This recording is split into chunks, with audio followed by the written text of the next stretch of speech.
South Korea 1991 ಚಳಿಗಾಲದ ಕೊನೆಯ ದಿನಗಳಾಗಿತ್ತು. ಗಾಳಿ ಮತ್ತೆ ಬಿಸಿ ಆಗೋದಕ್ಕೆ ಶುರುವಾಗಿತ್ತು. ಮರಗಳು ಮತ್ತೆ ಚಿಗುರೋದಕ್ಕೆ ಶುರುವಾಗಿತ್ತು.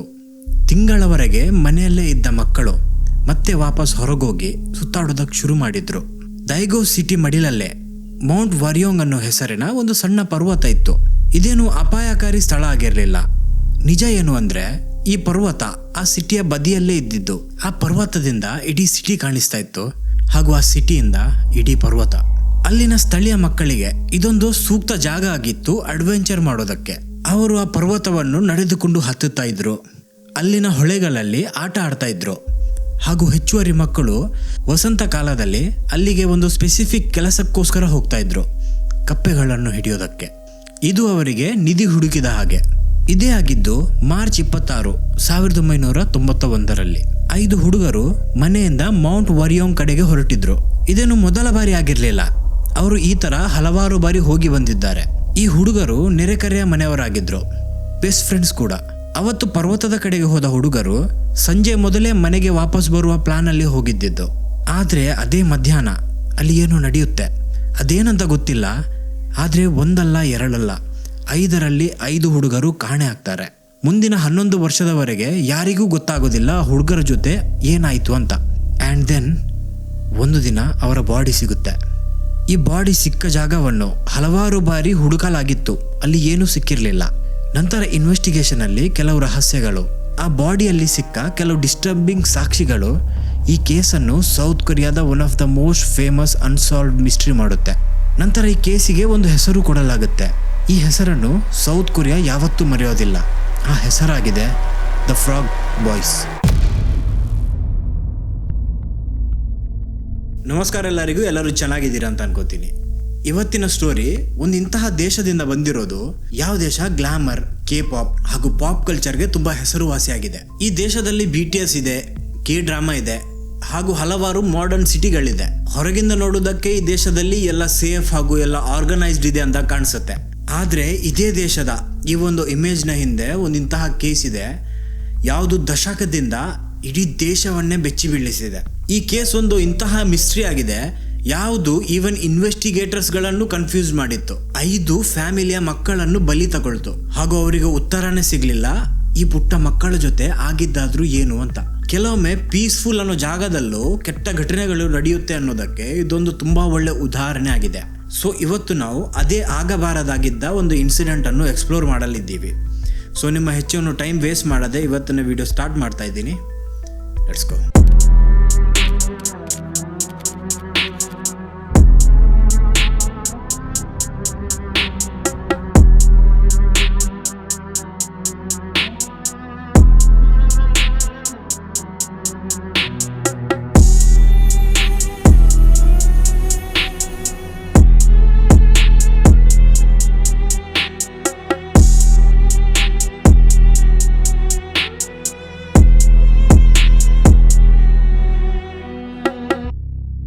ಮಾರ್ಚ್ 26, 1991 ದಿನ ನಾರ್ಮಲ್ ಆಗಿ ಶುರು ಆಗಿದ್ದು. ಅವತ್ತು ಇಲೆಕ್ಷನ್ ನ ದಿನ ಆಗಿತ್ತು. ಸೊ ಅದರಿಂದಾಗಿ ಇಡೀ ಸಿಟಿ ಇಲೆಕ್ಷನ್ ನ ಹಿಂದೆನೆ ಬಿಸಿ ಆಗಿತ್ತು. ಇದೇ ಕಾರಣದಿಂದ ಯಾರು ಅವತ್ತು ಮಕ್ಕಳು ಪರ್ವತದ ಕಡೆಗೆ ಹೋದ ವಿಷಯದ ಮೇಲೆ ಅಷ್ಟು ಗಮನ ಹರಿಸಿರ್ಲಿಲ್ಲ. ಆಫ್ಟರ್ ಆಲ್ ಇದೇನು ಅಷ್ಟು ಇಂಪಾರ್ಟೆಂಟ್ ವಿಷಯನೂ ಆಗಿರ್ಲಿಲ್ಲ. ಮಕ್ಕಳು ಆ ಪರ್ವತದ ಕಡೆಗೆ ತುಂಬಾ ಸತಿ ಹೋಗಿ ಬಂದಿದ್ದಾರೆ. ಆಸ್ ಐ ಸೆಡ್ ಅರ್ಲಿಯರ್, ಆ ಪರ್ವತ ಅವರ ಮನೆ ಹತ್ರನೇ ಇದ್ದಿದ್ದು. ಏನೇ ಆಗ್ಲಿ ಸಂಜೆ ಒಳಗೆ ಅವ್ರು ಬರಲೇಬೇಕು. ಅವತ್ತು ಮಧ್ಯಾಹ್ನ ಆಗ್ತಾ ಇದ್ದಾಗೆ ಒಂದು ಅನ್ಯೂಶುವಲ್ ಘಟನೆ ನಡೆಯುತ್ತೆ. ಅದೇ 5 ಹುಡುಗರಲ್ಲಿ ಒಂದು ಹುಡುಗ ಆಗಿದ್ದ ವೋ ಚಿಯೋನ್ ವೋನ್ ನ ತಂದೆಗೆ ಒಂದು ಕರೆ ಬಂದಿತ್ತು. ಈ ಕರೆ ಅವನ ತೈಕೊಂಡೋ ಕ್ಲಾಸ್ ನ ಟೀಚರ್ ಮಾಡಿದ್ದಿದ್ದು. ಅವರು ಕಾಲ್ ಮಾಡಿದವ್ರು ಕೇಳ್ತಾರೆ, ಚಿಯೋಲ್ ವೋನ್ ಇವತ್ತು ಯಾಕೆ ಕ್ಲಾಸಿಗೆ ಬಂದಿಲ್ಲ? ಈ ಕಾಲ್ ಬಂದಾಗನೇ ಆ ಮನೆಯವರಿಗೆ ಸಡನ್ಲಿ ನೆನಪಾಗಿದ್ದು ಮಕ್ಕಳು ಇವಾಗ್ಲೂ ಮನೆಗೆ ವಾಪಸ್ ಬಂದಿಲ್ಲ ಅಂತ. ಅವ್ರು ಅಷ್ಟೇನು ಹೆದರಿರ್ಲಿಲ್ಲ ಅವತ್ತಲ್ಲಿ. ಮೇ ಬಿ ಮಕ್ಕಳಿಗೆ ಸಮಯ ಕಳೆದದ್ದು ಗೊತ್ತಾಗಿಲ್ಲ ಅನ್ಸುತ್ತೆ, ಬರ್ಬೋದು ಇನ್ನು ಸ್ವಲ್ಪ ಹೊತ್ತಲ್ಲ ಅಂತ ಸುಮ್ಮನಾಗ್ತಾರೆ. ಸಮಯ ಕಳೀತಾ ಇದ್ದಾಗೆ ಮಕ್ಕಳು ಬರದನ್ನು ಕಂಡ ಚಿಯೋಲ್ ನ ತಂದೆ ಅಕ್ಕಪಕ್ಕದ ಮನೆಯವ್ರ ಹತ್ರ ಹೋಗಿ ಕೇಳೋದಕ್ಕೆ ಶುರು ಮಾಡ್ತಾರೆ, ನಿಮ್ಮ ಮಗ ಬಂದ ಅಂತ. ಯಾರ ಹತ್ರ ಕೇಳಿದ್ರು ಅವರಿಗೆ ಸಿಕ್ಕಿದ್ದು ಒಂದೇ ಉತ್ತರ, ಇಲ್ಲ ಇನ್ನೂ ಬಂದಿಲ್ಲ ಅಂತ. ಶುರುವಲ್ಲಿ ಎಲ್ಲ ಪೇರೆಂಟ್ಸ್ ಹೋಪಲ್ಲೇ ಇದ್ರು, ಈಗ ಬರ್ಬೋದು ಮತ್ತೆ ಬರ್ಬೋದು ಅಂತ. ಆದ್ರೆ ಸಾಯಂಕಾಲ ಆಗ್ತಾ ಇದ್ದಾಗೆ ಎಲ್ಲರೂ ವರಿ ಆಗೋದಕ್ಕೆ ಶುರು ಆಗ್ತಾರೆ. ಈ ತರ ಎಲ್ಲರ ಮನೆಗೆ ಹೋಗಿ ಕೇಳ್ತಾ ಇರುವಾಗ ಒಂದು ಹುಡುಗ ಹೇಳ್ತಾನೆ, ಅವರು ಪರ್ವತದ ಕಡೆಗೆ ಹೋಗಿದ್ದಾರೆ, ನನ್ಗೂ ಬರ್ಲಿಕ್ಕೆ ಹೇಳಿದ್ರು, ನಾನು ಹೋಗ್ಲಿಲ್ಲ. ಅವರು ಹೊಳೆ ಹತ್ರ ಕಪ್ಪೆ ಹಿಡಿಯೋದಕ್ಕೆ ಹೋಗ್ತಾ ಇದ್ದೀವಿ ಅಂತ ಹೇಳಿದ್ರು. ಬೈ ದ ವೇ, ಆ ಹುಡುಗ ಕೊಟ್ಟ ಈ ಒಂದು ಡೀಟೇಲ್ ಏನಿದೆ, ಇದೇ ಈ ಕೇಸಿಗೆ ದ ಫ್ರಾಗ್ ಬಾಯ್ಸ್ ಅಂತ ಹೆಸರು ಕೊಟ್ಟಿದ್ದು. ಸೊ ಈ ಡೀಟೇಲ್ ಸಿಕ್ಕ ತಕ್ಷಣವೇ ಎಲ್ಲ ಮಕ್ಕಳ ಪೇರೆಂಟ್ಸ್ಗಳು ಆ ಮಕ್ಕಳನ್ನು ಹುಡುಕಿಕೊಂಡು ಈ ಪರ್ವತದ ಕಡೆಗೆ ಹೋಗ್ತಾರೆ. ಇದೇನು ಅನ್ನೋನ್ ಪ್ಲೇಸ್ ಆಗಿರ್ಲಿಲ್ಲ ಅವರಿಗೆ. ಅಲ್ಲಿದ್ದ ಎಲ್ಲರಿಗೂ ಇಲ್ಲಿನ ಎಲ್ಲ ರಸ್ತೆಗಳು, ಹೊಳೆಗಳು ಎಲ್ಲ ಗೊತ್ತಿತ್ತು. ಸೊ ಅವರು ಪರ್ವತವನ್ನು ಹತ್ತಿಕೊಂಡು ಮಕ್ಕಳ ಹೆಸರನ್ನು ಕೂಗಿಕೊಂಡು ಮುಂದಕ್ಕಂತ ಹೋಗ್ತಾ ಇರ್ತಾರೆ. ಎಷ್ಟೊತ್ತು ಹುಡುಕಿದ್ರು ಅವರಿಗೆ ಮಕ್ಕಳ ಒಂದು ಸಣ್ಣ ಸುಳಿವು ಸಿಕ್ಕಿರೋದಿಲ್ಲ. ಈ ತರ ಹುಡುಕಿ ಸೂರ್ಯಾಸ್ತ ಆಗೋದಕ್ಕೆ ಶುರು ಆಗುತ್ತೆ. ಕತ್ತಲೆ ಆಗ್ತಾ ಇದ್ದಾಗೆ ಪೇರೆಂಟ್ಸಿಗೆ ರಿಯಲೈಸ್ ಆಗುತ್ತೆ, ನಮ್ಮ ಮಕ್ಕಳು ಅಲೆದಾಡ್ತಾ ಇಲ್ಲ, ಅವರು ಕಾಣೆ ಆಗಿದ್ದಾರೆ ಅಂತ. ಪೇರೆಂಟ್ಸ್ ತಕ್ಷಣ ಪೊಲೀಸ್ ಸ್ಟೇಷನ್ಗೆ ಹೋಗಿ ಕಂಪ್ಲೇಂಟ್ ಕೊಡ್ತಾರೆ, ನಮ್ಮ 5 ಮಕ್ಕಳು ಕಾಣೆ ಆಗಿದ್ದಾರೆ ಅಂತ. ನ್ಯಾಚುರಲ್ ಅನ್ಕೊಂಡಿದ್ರು, ನಾವು ಹೇಳ್ತಾ ಇದ್ದಾಗೆ ಪೊಲೀಸರು ತಕ್ಷಣ ಮಕ್ಕಳನ್ನು ಹುಡುಕೋದಕ್ಕೆ ಶುರು ಮಾಡ್ತಾರಂತ. ಆದರೆ ಆ ಕಡೆಯಿಂದ ಪೊಲೀಸರ ಸಿಕ್ಕ ಉತ್ತರ ಏನಿದೆ ಅದು ಅವರು ಎಕ್ಸ್ಪೆಕ್ಟ್ ಮಾಡ್ತಾನೆ ಇರಲಿಲ್ಲ. ಅಲ್ಲಿನ ಪೊಲೀಸರು ಈ ಮಾತನ್ನಷ್ಟು ಸೀರಿಯಸ್ ಆಗಿ ತಗೊಂಡಿರಲಿಲ್ಲ. ಅವ್ರು ಹೇಳಿದ್ರು, ಮಕ್ಕಳೆಲ್ಲ ಓಡಿರ್ತಾರೆ, ಹಸಿವಾದ ತಕ್ಷಣ ಬರ್ತಾರೆ, ಮನೆಗೆ ಹೋಗಿ ಸ್ವಲ್ಪ ಹೊತ್ತು ಕಾಯಿರಿ ಅಂತ ಹೇಳ್ತಾರೆ. ಈ ರೆಸ್ಪಾನ್ಸ್ ಏನಿದೆ ಇದು ಪೇರೆಂಟ್ಸಿಗೆ ಯಾವ ಥರ ಅನಿಸಿರ್ಬೋದು. ನಮ್ಮ ಮಕ್ಕಳು ಕಳೆದೋಗಿದ್ದಾರೆ, ಪೊಲೀಸರು ತಕ್ಷಣ ಒಂದು ಸರ್ಚ್ ಆಪರೇಷನ್ ಶುರು ಮಾಡೋ ಬದಲು ನಮಗೆ ವೇಟ್ ಮಾಡೋದಕ್ಕೆ ಹೇಳ್ತಾ ಇದ್ದಾರೆ. ಆದರೆ ಅವ್ರ ಹತ್ರ ಬೇರೆ ಏನೋ ಉಪಾಯ ಇರಲಿಲ್ಲ. ಪೊಲೀಸರು ಹೇಳಿದಾಗೆ ವೇಟ್ ಮಾಡಬೇಕಾಯ್ತು. ಎಲ್ಲರೂ ಮನೆಗೆ ವಾಪಸ್ ಬರ್ತಾರೆ. ಇಡೀ ರಾತ್ರಿ ಮನೆಯ ಮೈನ್ ಬಾಗಿಲನ್ನು ಹಾಗೆ ಓಪನ್ ಇಟ್ಟು ಮಕ್ಕಳು ಈಗ ಬರ್ಬೋದು ಅಂತ ಕಾಯ್ತಾ ಇರ್ತಾರೆ. ಮತ್ತೆ ಬೆಳಗ್ಗೆ ಎದ್ದು ಪೊಲೀಸ್ ಸ್ಟೇಷನ್ಗೆ ವಾಪಸ್ ಹೋಗ್ತಾರೆ. ಆದರೆ ಮುಂದಿನ ಕೆಲವು ದಿನದವರೆಗೆ ಪೊಲೀಸರ ಕಡೆಯಿಂದ ಅಷ್ಟೇನು ಸಹಕಾರ ಸಿಗ್ತಾ ಇರಲಿಲ್ಲ. ಅವರು ಅಲ್ಪ ಸ್ವಲ್ಪ ಅಂತ ಕೆಲಸ ಮಾಡ್ತಾ ಇದ್ರು ಅಷ್ಟೇ. ಸೊ ಇವೆನ್ಚುವಲಿ ಮಕ್ಕಳು ಕಳೆದೋಗಿ 3 ದಿನ ಕಳೆಯೋದಕ್ಕೆ ಬಂತು. ಹಾಗೂ 3ನೇ ದಿನ ಒಂದು ಕ್ರೇಜಿ ಸೀನ್ ನಡೆಯುತ್ತೆ. ಈ 5 ಮಕ್ಕಳ ಫ್ಯಾಮಿಲಿಯಲ್ಲಿ ಒಂದು ಫ್ಯಾಮಿಲಿಗೆ ಒಂದು ಕಾಲ್ ಬಂದಿತ್ತು. ಆ ಕಾಲ್ ಮಾಡಿದ ವ್ಯಕ್ತಿ ಹೇಳ್ತಾನೆ, ನಿಮ್ಮ ಮಕ್ಕಳು ನನ್ನ ಜೊತೆ ಇದ್ದಾರೆ, ಜೀವಂತವಾಗಿದ್ದಾರೆ, ಆದರೆ ಅವರ ಕಂಡೀಷನ್ ತುಂಬ ಹಾಳಾಗ್ತಾ ಇದೆ. 2 ಹುಡುಗರಿಗೆ ತುಂಬ ಹುಷಾರಿಲ್ಲ. ನಿಮಗೆ ನಿಮ್ಮ ಮಕ್ಕಳು ಜೀವಂತವಾಗಿ ಬೇಕಾದರೆ ಹಣವನ್ನು ರೆಡಿ ಮಾಡಿ, ಈ ದಿನ ಈ ಸಮಯದಲ್ಲಿ ಈ ಪ್ಲೇಸಿಗೆ ಬನ್ನಿ ಅಂತ ಹೇಳ್ತಾನೆ. ಇದನ್ನು ಕೇಳಿದ ಫ್ಯಾಮಿಲಿಯ ಮನಸ್ಸಿನಲ್ಲಿ ಒಂದು ಆಶಾಕಿರಣ ಬೆಳಗುತ್ತೆ. ಕಾಲ್ ಮಾಡಿದ ವ್ಯಕ್ತಿ ಏನೇ ಆಗಿರಲಿ, ಯಾರೇ ಆಗಿರಲಿ, ಅವನು ಹೇಳ್ತಿರೋದು ನಿಜ ಆಗಿದ್ರೆ ನಮ್ಮ ಮಕ್ಕಳು ಜೀವಂತವಾಗಿದ್ದಾರೆ. ಅವರು ತಕ್ಷಣ ಈ ವಿಷಯವನ್ನು ಪೊಲೀಸರಿಗೆ ತಿಳಿಸ್ತಾರೆ. ಹಾಗೂ ಅವರು ಹೇಳಿದ ದಿನ, ಹೇಳಿದ ಸಮಯದಲ್ಲಿ ಎಲ್ಲರೂ ಹೋಗಿ ಆ ಪ್ಲೇಸಿಗೆ ಹೋಗಿ ಮುಟ್ತಾರೆ. ಅಲ್ಲೋಗಿ ಮುಟ್ಟಿ ಗಂಟೆಗಳೇ ಕಳೆಯುತ್ತೆ, ಆದರೆ ಆ ವ್ಯಕ್ತಿ ಬರೋದೇ ಇಲ್ಲ. ಆ ಕಿಡ್ನ್ಯಾಪರು ಇಲ್ಲ, ಮಕ್ಕಳು ಇಲ್ಲ, ಹಾಗೂ ಯಾರದ್ದು ಯಾವುದೇ ಥರದ ಸುಳಿವಿಲ್ಲ. ನಂತರ ಪೊಲೀಸರು ಆ ಕಾಲ್ ಮಾಡಿದ ನಂಬರನ್ನು ಟ್ರೇಸ್ ಮಾಡಿದಾಗ ಗೊತ್ತಾಗುತ್ತೆ, ಇದು ಬರೀ ಒಂದು ಪ್ರ್ಯಾಂಕ್ ಕಾಲ್ ಆಗಿತ್ತು ಅಂತ.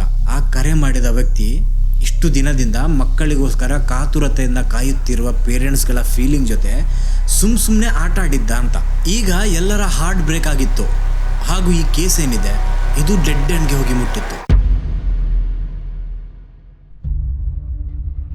ಈ ಒಂದು ಇನ್ಸಿಡೆಂಟ್ ನಂತರ ಏನೇ ಆಗದೇ ಇರಲಿ, ಆದರೆ ಒಂದಾಗಿತ್ತು.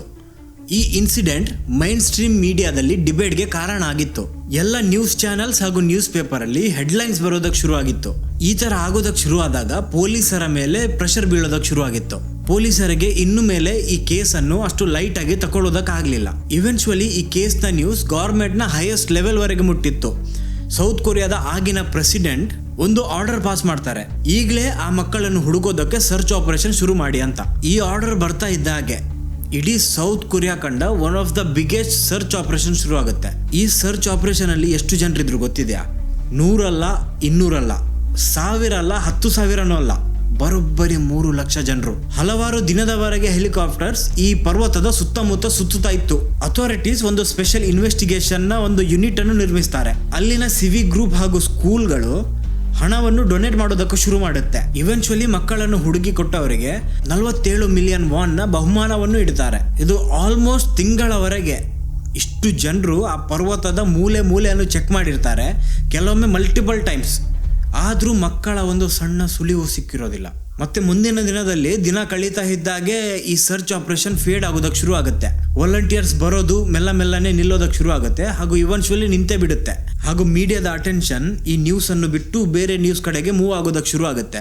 ಆದ್ರೆ ಪಾಪ ಆ ಮಕ್ಕಳ ಫ್ಯಾಮಿಲಿ ಇನ್ನೂ ಆ ಮಕ್ಕಳನ್ನು ಹುಡುಕೋದನ್ನು ನಿಲ್ಲಿಸಿರ್ಲಿಲ್ಲ. ಸ್ಪೆಷಲಿ ಆ ಮಕ್ಕಳ ತಂದೆಯವರು ಒಂದು ಡಿಸಿಷನ್ ಅನ್ನು ತಗೊಂಡಿರ್ತಾರೆ. ಅವರು ತಮ್ಮ ಕಾರ್ಯ ಕೆಲಸ ಎಲ್ಲವನ್ನು ಬಿಟ್ಟು ಈ ಮಕ್ಕಳನ್ನು ಹುಡುಕೋದೇ ಅವರ ಫುಲ್ ಟೈಮ್ ಜಾಬ್ ಮಾಡ್ತಾರೆ ಅಂತ. ಅವರು ಒಂದು ಟ್ರಕ್ ಅನ್ನು ತಗೊಳ್ತಾರೆ. ಆ ಟ್ರಕ್ಕಲ್ಲಿ ಒಂದು ಮಕ್ಕಳ ಬ್ಯಾನರ್ ಅನ್ನು ಹಾಕ್ತಾರೆ.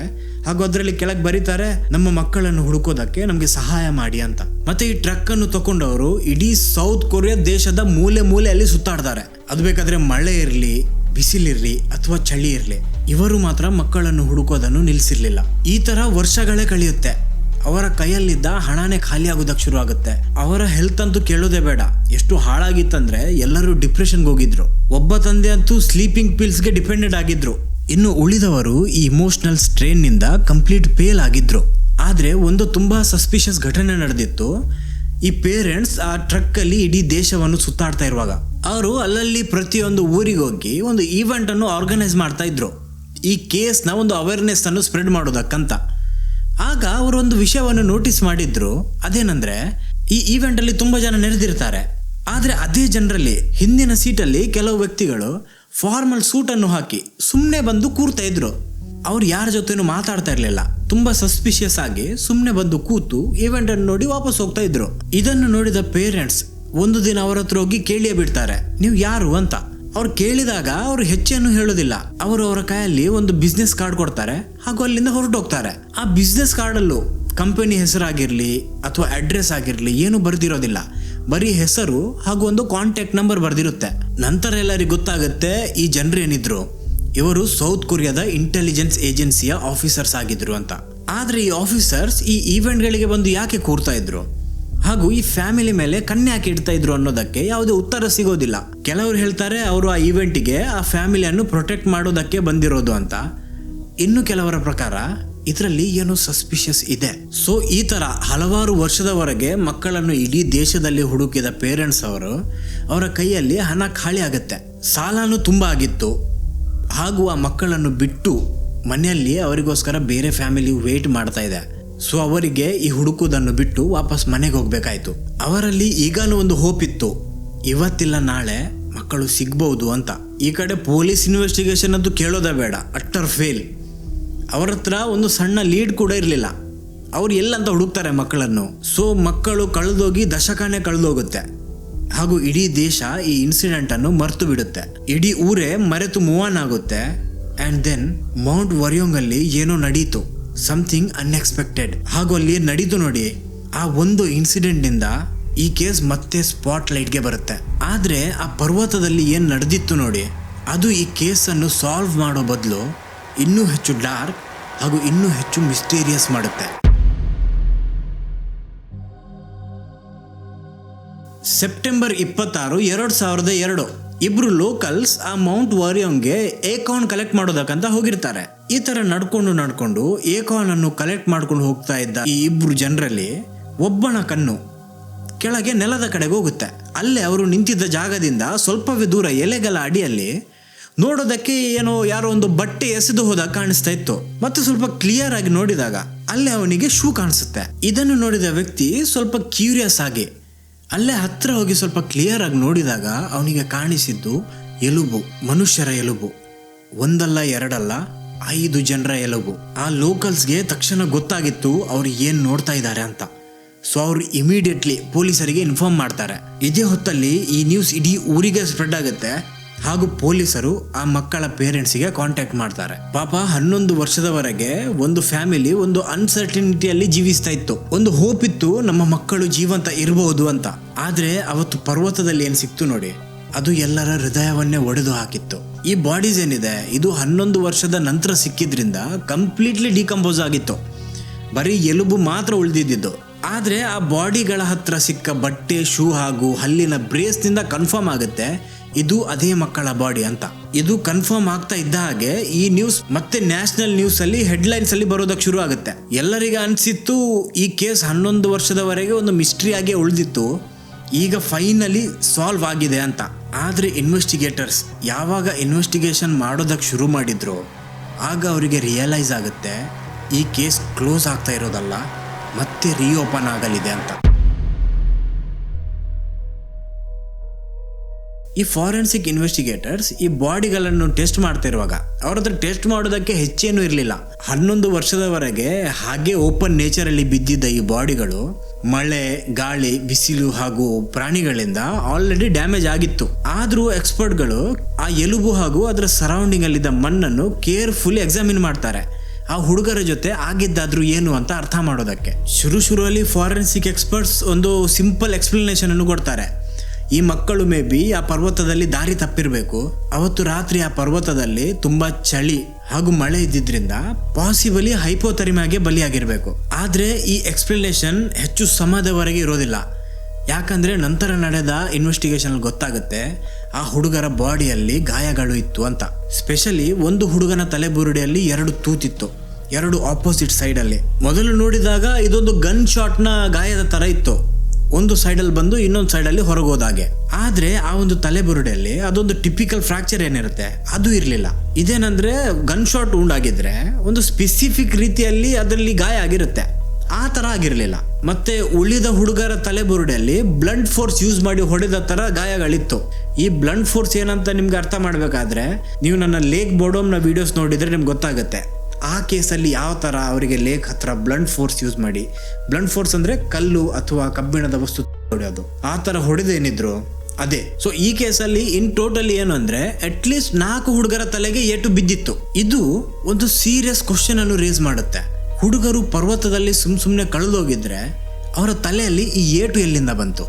ಬರೀ ಇಷ್ಟೇ ಅಲ್ಲ, ಆ ಪ್ಲೇಸ್ ಅಲ್ಲಿ ಇನ್ನೂ ಕೆಲವು ಎವಿಡೆನ್ಸ್ ಸಿಕ್ಕಿತ್ತು. ಒಬ್ಬ ಹುಡುಗನ ಸ್ವೆಟರ್ಸ್ ಏನಿದೆ ಅದರ ಕೈಯನ್ನು ಹೀಗೆ ಟೈಟ್ ಮಾಡಿ ನಾಟ್ ಮಾಡಿತ್ತು. ಇದನ್ನು ನೋಡಿದ ಎಕ್ಸ್ಪರ್ಟ್ಸ್ ಆವಾಗಲೇ ಹೇಳಿದ್ರು ಇದು ಎಷ್ಟು ಟೈಟ್ ಆಗಿ ನಾಟ್ ಮಾಡಿದ ಅಂದ್ರೆ ಇದು ಅವರೇ ಹುಡುಗರು ಅವರಾಗೆ ಮಾಡೋದಕ್ಕೆ ಸಾಧ್ಯ ಇಲ್ಲ.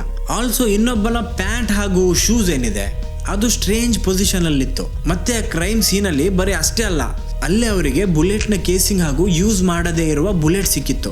ಇದಕ್ಕೆ ಪೊಲೀಸರು ಎಕ್ಸ್ಪ್ಲನೇಷನ್ ಕೊಡ್ತಾರೆ, ಈ ಬುಲೆಟ್ಸ್ ಮೇ ಬಿ ಅಲ್ಲೇ ಹತ್ತಿರ ಇರುವ ಮಿಲಿಟರಿ ಫೈರ್ ರೇಂಜ್ ನದ್ದು ಆಗಿರ್ಬೋದು ಅಂತ.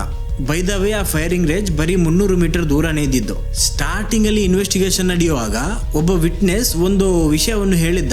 ಆ ಮಕ್ಕಳು ಕಾಣೆಯಾದ ದಿನಾನೇ ಅವನು ಸಂಜೆ ಹೊತ್ತಿಗೆ ಅದೇ ಪರ್ವತದಲ್ಲಿ ಒಂದು ಗನ್ ಶಾಟ್ ನ ಸೌಂಡ್ ಹಾಗೂ ಯಾರು ಕಿರುಚಾಡೋ ಸೌಂಡ್ ಕೇಳಿದ್ದ ಅಂತ. ಅವನು ಅವಾಗ ಹೇಳಿದಾಗ ಯಾರು ಅದಕ್ಕೆ ಅಷ್ಟು ಗಮನ ಹರಿಸಿರ್ಲಿಲ್ಲ. ಈ ಎವಿಡೆನ್ಸ್ ಸಿಕ್ಕಾಗ ಎಲ್ಲರೂ ಅನ್ಕೊಳ್ಳೋದಕ್ಕೆ ಶುರು ಮಾಡಿದ್ರು, ಮೇ ಬಿ ಅವನು ಹೇಳಿದ ಡೀಟೇಲ್ಸ್ ಇಂಪಾರ್ಟೆಂಟ್ ಆಗಿತ್ತು ಅನ್ಸುತ್ತೆ ಅಂತ. ಇದಾಯ್ತು ಇಷ್ಟು. ಇನ್ನು ಫಾರೆನ್ಸಿಕ್ ಎಕ್ಸ್ಪರ್ಟ್ಸ್ ಇನ್ನೂ ತುಂಬಾ ದೊಡ್ಡ ಒಂದು ಪ್ರಾಬ್ಲಮ್ ಫೇಸ್ ಮಾಡ್ತಾರೆ. ಆ ಬಾಡಿ ಸಿಕ್ಕಾಗ ಪೊಲೀಸರು ಈ ಕ್ರೈಮ್ ಸೀನ್ ಅನ್ನು ಅಷ್ಟು ಕೇರ್ಫುಲ್ ಆಗಿ ಪ್ರಿಸರ್ವ್ ಮಾಡಿರ್ಲಿಲ್ಲ.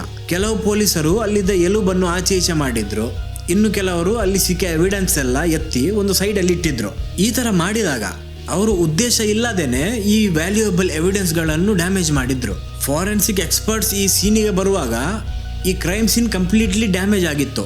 ಇದೇ ಕಾರಣದಿಂದ ನಂತರ ಅವರಿಗೆ ಈ ಹುಡುಗರ ಸಾವಿನ ಕಾರಣವನ್ನು ಹುಡುಕೋದಕ್ಕೆ ಆಗ್ಲೇ ಇಲ್ಲ. ಒಂದು ವಿಷಯ ಎಲ್ಲರೂ ನೋಟ್ ಮಾಡಬೇಕು, ಇದು ನೋಡೋದಕ್ಕೆ ಆಕ್ಸಿಡೆಂಟ್ ತರ ಕಾಣಿಸ್ತಾನೆ ಇರಲಿಲ್ಲ.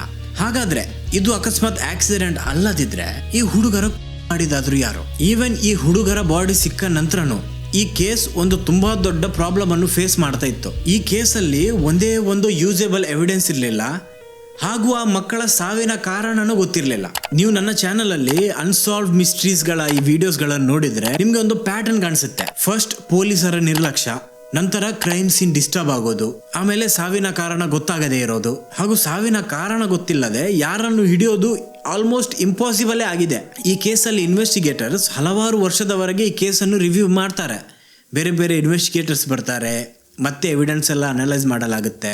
ಆದ್ರೆ ಯಾರಿಗೂ ಯಾವುದೇ ಹೊಸ ವಿಟ್ನೆಸ್ ಆಗಿರ್ಲಿ, ಹೊಸ ಎವಿಡೆನ್ಸ್ ಆಗಿರ್ಲಿ ಯಾವುದು ಸಿಗೋದೇ ಇಲ್ಲ. ಆಲ್ಸೋ ಇದೆಲ್ಲ ಆಗ್ತಾ ಇರುವಾಗ ಇನ್ನೊಂದು ತುಂಬಾ ದೊಡ್ಡ ಪ್ರಾಬ್ಲಮ್ ಅನ್ನು ಈ ಕೇಸ್ ಫೇಸ್ ಮಾಡ್ತಾ ಇತ್ತು. ಅದೇನಂದ್ರೆ ಸೌತ್ ಕೊರಿಯಾದಲ್ಲಿ ಒಂದು ಲಾ ಇದೆ, ಯಾವುದೇ ಕೇಸ್ 15 ವರ್ಷದ ಒಳಗೆ ಸಾಲ್ವ್ ಆಗಿ ಕೊಲೆಗಾರನನ್ನು ಹಿಡಿಯದೇ ಇದ್ರೆ 15 ವರ್ಷದ ನಂತರ ಈ ಕೇಸ್ನ ಪ್ರಾಸಿಕ್ಯೂಷನ್ ಆಗೋದಿಲ್ಲ. ಅಂದ್ರೆ ನೀವು ಇವತ್ತು ಕ್ರೈಮ್ ಮಾಡಿ 15 ವರ್ಷದವರೆಗೆ ತಪ್ಪಿಸ್ಕೊಂಡ್ರೆ 15 ವರ್ಷದ ನಂತರ ನೀವು ಸಿಕ್ಕಾಕೊಂಡ್ರು ನಿಮ್ಗೆ ಶಿಕ್ಷೆ ಆಗೋದಿಲ್ಲ. ಈ ಫ್ರಾಗ್ ಬಾಯ್ ಕೇಸಲ್ಲಿ ಅದೇ ಆಗಿದ್ದು. ಇದರ ಡೆಡ್ ಲೈನ್ ಹತ್ರ ಬರ್ತಾ ಇತ್ತು ಹಾಗೂ ಈ ಕೇಸ್ ಸಾಲ್ವ್ ಆಗದೆ ಇವೆಂಚುವಲಿ ಈ ಕೇಸ್ ಅದರ ಡೆಡ್ ಲೈನ್ ಅನ್ನು ಮೀಟ್ ಆಗುತ್ತೆ. ಡೆಡ್ ಲೈನ್ ಮೀಟ್ ಆಗ್ತಾ ಇದ್ದ ಹಾಗೆ ಈ ಕೇಸ್ ಅನ್ನು ಹಾಲ್ಟ್ ಮಾಡಿ ಅಲ್ಲಿಗೆ ಕ್ಲೋಸ್ ಮಾಡಲಾಗುತ್ತೆ. ಈ ಡೆಡ್ ಲೈನ್ ಇಂದಾಗಿ ತುಂಬಾ ಇಫೆಕ್ಟ್ ಆಗಿತ್ತು ಈ 5 ಫ್ಯಾಮಿಲಿ. ಅವರಿಗೆ ಸಿಸ್ಟಮ್ ಕಂಪ್ಲೀಟ್ಲಿ ಫೇಲ್ ಮಾಡಿತ್ತು. ಮಕ್ಕಳು ಕಳೆದೋದಾಗ ಅಷ್ಟು ಕೇರ್ ಮಾಡಿರಲಿಲ್ಲ ಪೊಲೀಸರು. ನಂತರ ಮಕ್ಕಳ ರಿಮೈಂಡ್ ಸಿಕ್ಕಾಗನು ಅವರು ಇರ್ರೆಸ್ಪಾನ್ಸಿಬಲ್ ಆಗಿ ಆ ಕ್ರೈಮ್ ಸೀನ್ ಅನ್ನು ಹ್ಯಾಂಡಲ್ ಮಾಡಿದ್ರು. ಅದಾದ್ಮೇಲೆ ಈಗ ಈ ಕೇಸ್ ಕೂಡ ಹಾಲ್ಟ್ ಆಗ್ತಾ ಇದೆ. ಇದರಿಂದಾಗಿ ಅವರ ಮಕ್ಕಳಿಗೆ ಯಾವತ್ತೂ ನ್ಯಾಯ ಸಿಗೋದಿಲ್ಲ. ಅದೇ 5 ಹುಡುಗರಲ್ಲಿ ಒಂದು ಹುಡುಗ ಕಿಮ್ ಯಂಗ್ ಯುನ್ ನ ತಂದೆ ಬರೀ 40 ವರ್ಷದವರಾಗಿದ್ದಾಗನೇ ಲಿವರ್ ಕ್ಯಾನ್ಸರ್ನಿಂದ ಸಾವನ್ನಪ್ತಾರೆ. ಅವರ ಆಪ್ತ ಬಾಂಧವರ ಪ್ರಕಾರ ವರ್ಷದವರೆಗೆ ಈ ನೋವು ಹಾಗೂ ಸ್ಟ್ರೆಸ್ ನಿಂದ ಅವ್ರ ಜೊತೆ ಈ ತರ ಆಯ್ತು ಅಂತ ಹೇಳ್ತಾರೆ.